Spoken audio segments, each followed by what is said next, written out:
азыркы болуп аткан сел, анан болуп аткан дүйнөдөгү катастрофалар эмне себептен болуп атат? Себеби дегенде коом бузулуп атпайбы?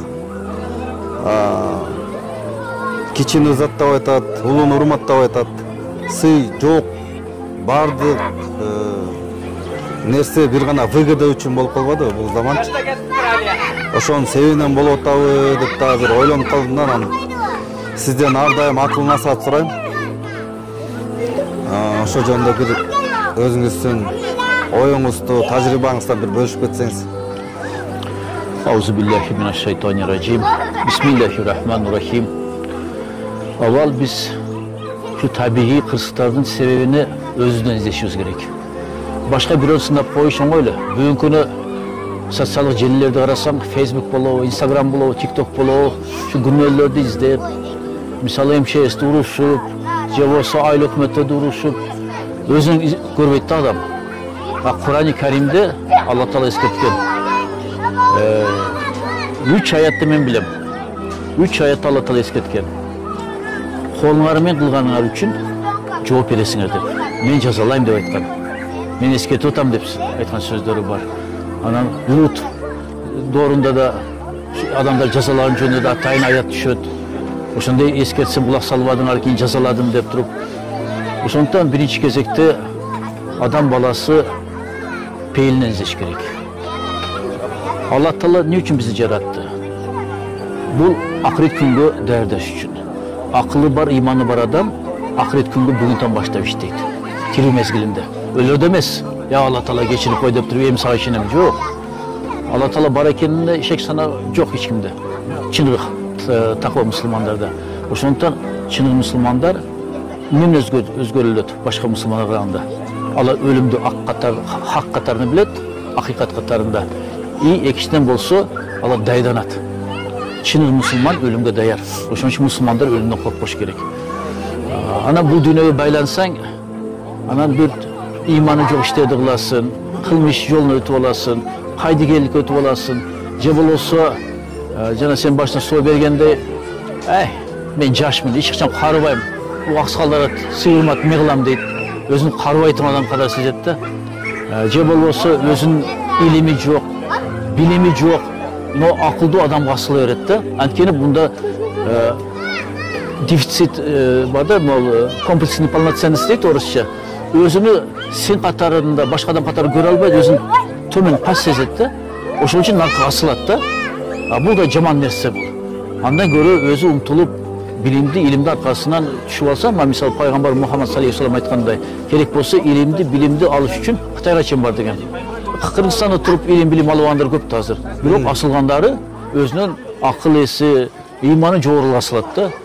Мисалы Чыңгыз Айтматов канчасы асылды. Сен бир ошондой чыгармачылыгын жазып көр, роман же повестини. Анан Чыңгыз Айтматов асыл. Же болсо Чубак Ажы Жалилов рахматуллахи алейхи шейх асылышат. Же башка алымдарга асылышат. Тооба. Алар 5 жыл, 7 жыл, 12 жыл, 15 жыл китептерден баш көтөрүп окуп билим алып келген. Бул болсо бир китеп окуп интернеттен баш чыкпайт, бирок акылды үйрөтүп асылат башка. Ошондойдун заманы кеп калды. Бул да акыреттин бир белгиси. Анткени акыреттин бир белгиси илимсиздер, билимсиздер көбөйөт.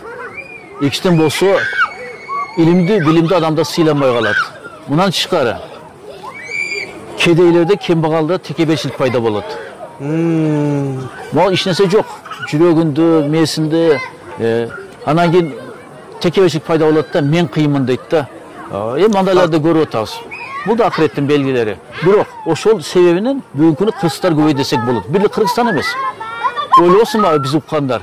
Бул Кыргызстанда эле эл бузулуп туруп, ошончо Кыргызстанга ушунча табигый кырсыктар болот да. Жок. Коңшу Кытайды карап көргүлө. Орусияны карап, бизге чейин Казакстанды карагыла. Канча миң гектарды алып кетти, канча адамдар жапа тартты. Айбан, сайбан мал аттарга чейин. Европаны алып көргүлө, мактанган Европаны, Американы алып көргүлө. Бардык жерди сел каптап атат, жер титиреп атат, же көчкү болуп атат. Бирок ошонун баары биздин Кыргызстанда да бар. Эми бул бир. Жана мен айтып кеттим, Алла Тааланын аяттарын Курандан. Экинчиси бийлик дайыма илимди кызматка тартыш керек. илимдүүлөрдү болбосо ол саясатчы болушу мүмкүн, мыкты жетекчи болушу мүмкүн, но илимий даражасы жок болсо көп нерсе түшүнбөй салмай калат. Мен бир мисал айтып кетейин. Мына кече Кытайдан келдим. Сычуань деген провинциянын борбору Чэнду шаарына бардым. Халкы 18 миллион. Кыргызстандын 3 эсе көп. Bir şehir içinde. Taң kaldım. Şunda önükön eкен. Elektromobiller, jana жашыл экологический үйлөр, ишканалар, мекемелер, тамактары бүт бар жок. Азыркы заман бар. O Amerika, Samek, Европа оз ачылатын роботтор кызмат кылат, ишенсең. Мейманканага кирип таң калдык. Звонок бастады, эшикти ачсам робот турат. Анан сүйлөдү англисче, кнопканы бассам ачылды. Интернетте көрдүм аны. Ооба, тамак аш чыкты. Рахматымды айттым, кайра кетип калды, аркасын карабай, лифтти чакырды, лифтке отуруп түшүп кетти роботтор. Ушундай нерселерге жетишип туруп Кытай. Эмне үчүн буну айтып атам мен? Биз ошо жетишибиз керек. Кытай эч качан илимди унуткан жок да.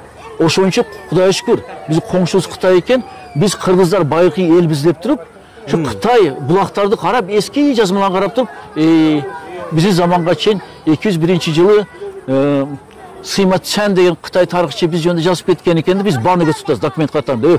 Мына кыргыздар, биз заманга чейин болгон. Сен кече мына коңшу элге айтып атпайсыз мактанчактарга. Сен кече 16-17 кылымда пайда болдуң. Биз заманга чейин ушу динозаврдан келип биз пайда болупсуз көрсөтүп атабыз. Бирок азыр Кудайга шүкүр, мына биздин тарыхчылар, мына Кыяз Молдокасымов болсун, азыр бул котормочу менен Манчжурияда жүрөт, Кытайга карайт ал. Ушу манчжур тилин билген бир кыз бала бар экен. Эми 201-жылдан да 4 кылым алдын кыргыздар жөнүндө жазылган экен манчжур тилинде. Ошону которот кыргызча. Мына Кытай. Илимди биринчи орунга койгон үчүн. Эмне үчүн муну эстеп атам мен? Мына бизде илим академиясы бар. Эми капа болбосун, мен өзүм да окумуштумун, философмун. Но илим академиясы результаттарды көрсөтүш керек да. Ал чарбага, мамлекетке кызмат кылыш керек да. Бул жерде мамлекет аны жакшы колдош керек. Илимпоздор отдача бериш керек. Жакшы иликтөөлөрдү изилдөө жүргүзүп туруп, мисалы сел боюнча, жет титрөө боюнча сен өзүң мына бир аппарат ойлоп чыккансың, жет титрөө боюнча. Мына сен чоң кайнагам менен таанышдырдым, Тажыбай Кушбагалы менен. Бул жет титрөөнү алдын ала эскертүү. Ошо бүт боюнча академик. Ушундай адамдарды кызматка тартып, мамлекет колдонуш керек. Мына мен Чэнду шаардын үчүн айтып атам Кытайда. Ошо провинцияда тоодон чоң дарыяга аткен сел жууп кете берет экен да, канча ай шарбыз жууп кете берет экен. 3000 жыл мурда император, ошол жердин императору окумуштууларды чакырат экен. Архитекторлорду, гидромелиораторлорду, анан губернаторго тапшырма берет экен. Ушу окумуштууларды жакшы карайсың, ушу сел-пел нерсени токтотосуң деп тур. 3000 жыл мурда ошо Кытай илимпоздору башы жетиптир, чоң дарыяны 7-8 каналга бөлүү. То есть кубаттыгын азайтыптыр. Чоң суу келгенде эми тоодон түшкөн суу бир муктуга кетпей 7-8 бөлүп күчүн жоготот экен. Мындан тышкары ошо каналдарды булар башкарат экен. Суу көп келсе, бул каналдарды ачып берет, суу азыраак келсе, бир-эки каналы калат, калгандары жаап салат экен. Мындан тышкары жана таш-паштар жууп кетип атпайбы, биздин машина сачына үйлөдү. Даже кече көрдүк, ошто контейнерлер жууп кетип атат. Сел. Алар болсо ошо 3000 жыл мурда темирден тор кылып, ичине таштарды толтуруп, ошо каналдардын астына салыптыр. То есть бул жерде ошо чукур терең болбойт. Ошо таш үстүнөн эле суу агат. Управляемый да башкарып атырган каналдар экен бул. 3000 жыл мурда бактынем. Бизде неужели ушу илимди кызматка коюп коюп, ушу селдерди алдын алса болбойт? Ошо сел билебиз тоодон түшөт сел. Түз жерде сел жүрбөйт. Анан билебиз тоодо топтолот, өзгө жаганда кар эригенде суу ана күчү түшөт. Ошону баарыбыз билебиз да. Но бирок биз специалист эмеспиз. Инженерлер бар, гидромелиораторлор бар, сейсмологдор бар, өзүнүн адистери бар, МЧС мыкты адистер бар. Ошо болуптур, ошо алдын алса болот эле да. Болот эле. Өкүнүчтүү илим менен бийликтин байланышы болушу ушундай болот. Ошондон мен Кытайдын мисалын ошон үчүн келтирдим. Азыр ошо эмнеге барсак, Чэнду шаарынын ошо 3000 жыл мурда каналына барсак, каналдар курулганына, жолдо ошол окумуштуулардын бүт баарын айкелдери, анан ошо императордун вазиринин айкели бар экен, окумуштуулардын арасында, и губернатордун айкели бар экен. Кала бүт окумуштуулардыкы турат барды. Колдону кагаз, бийик, бронзадан. Машаллах, мондой экен да. 3000 жыл мурун чечпеген болгондо ошондой инженерлер болбойт. Шаар 18 миллион адам батпайт болчу да. Вообще айыл шаарлар болбойт. Даже мен ушу сөзүмдү адам болбочу. Мына эми сел токтогондон кийин айылдар шаарлар курулуп, бүгүн Кудайга шүкүр ал жакта эл бүт бар өнүгүп өсүп жүрөт. Ченду шаарда айткан 18 миллион адам жашайт экен. А мурда канал болгондо агызып кетет эле. Ошол эле илимпоздордун, ошол эле губернаторлордун уруктары. Ошонун натыйжасында. Мына кандай чоң иш кылышты. Эми үчүнчү себеби. Мына мени ушу көбөлөр мында иштерин билишпейт да, мен мактанбайм да. Мына сен сурап калдың айтайын. Мактаныңызчы. Мен мактанбай бирок кылыңыз матым айтайын. Биринчи чакырылышта, экинчи чакырылышта тополоң кылгам депутат катарында. Анан мыйзам чыгаруу жыйын 35 депутаттан турчу эле. Урматтуу президент мырза деп Акаевден президент. Негизинен сел, жетитирөө, көчкү түштүктө болот. Анда Баткен облусу жок эле. Анда Баткен району, Лелек району, Кадамча району Ош облусуна кошулат эле. Негизинен Ош облусу менен Жалал Абад облусуна болот дедим. Эмне үчүн МЧС өзгөчө кырдаал министрлиги Бишкекте отурат. Бир сел болсо, көчкү жүрсө, жетиктесе, булар жеткичени канча адам өлүп кетет. Канча үйлөр курап түшөт. Жардамда кечигип келет. Ошо МЧСти, ошо өзгөчө кырдаал министрини түштүккө тургузбайлыбы? Ошто отурбайбы? Ошондон башкарбайбы? Жетиктиресе, көчкү болсо, сел алып кетсе, министр жеринде тез эле чечип коет да. Бүт баарын күчтөрдү тартып, жардам берип, а бул Бишкекте чалат, жолдош министр, анда мындай сел алды, жетиктеди. Ол Бишкектин ар жакка телефон чалат. Баары сөзмө тил менен анда пустую, бош бекер убакыт өтүп кетип атат. Ошон үчүн Ошто отуруш керек десем, Кудайга шүкүр, Акаев кулак салып туруп, МЧСти Ошко отургузуп койгон. Ошто азырда имараты бар. Бирок жылдар өтөт, министрлер алмашат, а министрдин аялдары бар, балдары бар. Зачем бизге Ош дейт? Биз сонун борбода жашап аткан элек, Оштанча шарты жок экен. Давай дебергенде министр качып Бишкекке келип отуруп алат. Азыр Бишкекте отурат. Мына көп жылдан бери Бишкекте отурушат кайра. Аякта бир орун басар отурат болду, кызматкерлери. Но бар кызматкерлери, аппараты, шеф биринчи адам айтпаса иш кылбайт да. Али Бишкекке чыгып атпайбы? Ошон үчүн мен бүгүнкү мына Садырениме, Камчиниме айтат элем. Акылбекиниме, үчөөнү айтат элем.